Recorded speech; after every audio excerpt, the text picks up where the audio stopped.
Hey, this is Mr. K with another video on probability. Today we're just going to go over basic probability. So the first thing about probability is that to find the probability of an event happening, you would need to take the total number of successful outcomes, or the number of ways you can get a success. Like if you wanted to draw a 6 out of a deck of cards, there's 4 sixes in a deck of cards.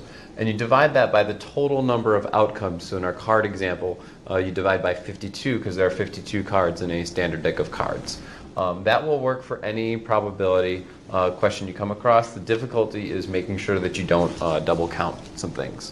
A little bit of vocabulary before we do a couple of examples. First, the difference between odds and probability. The vocabulary matters. So most students understand probabilities. Like if I say I have a 2 out of 13 chance of having a success or something good happening.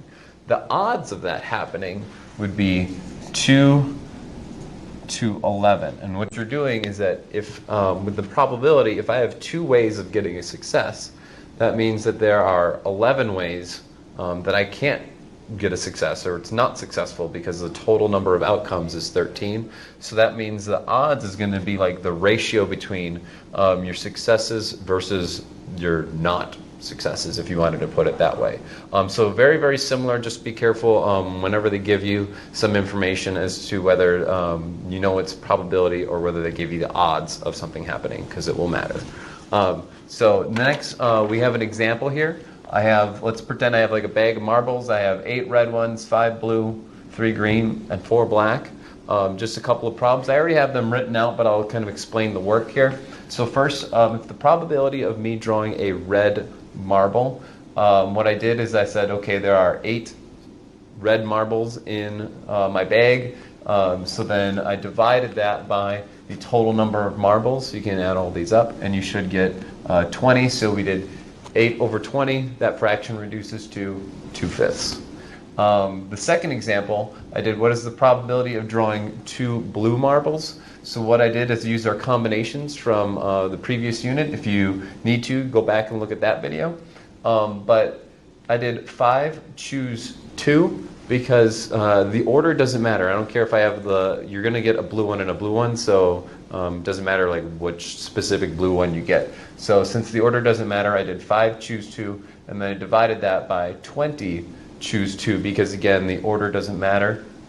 If you type that into a calculator, you should get 10 over 190, which reduces to 1/19. The last question, a little bit more complicated. I want to choose 2 black marbles and 1 green marble. So what I did is there are 4 black marbles. I want to choose 2 of them. Again, the order didn't matter in this instance.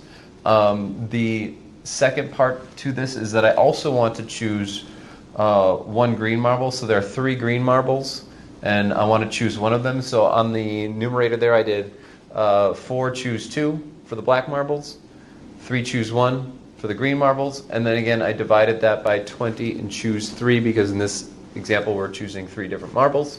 If you type that into a calculator, you should get 18 over 1,140, which reduces to 3/190ths. And that's it. Quick rundown on probability and odds. So again, hit the like button if you found this video useful. Comment below if you have any questions, and subscribe if you'd like to see future content. Thank you for watching.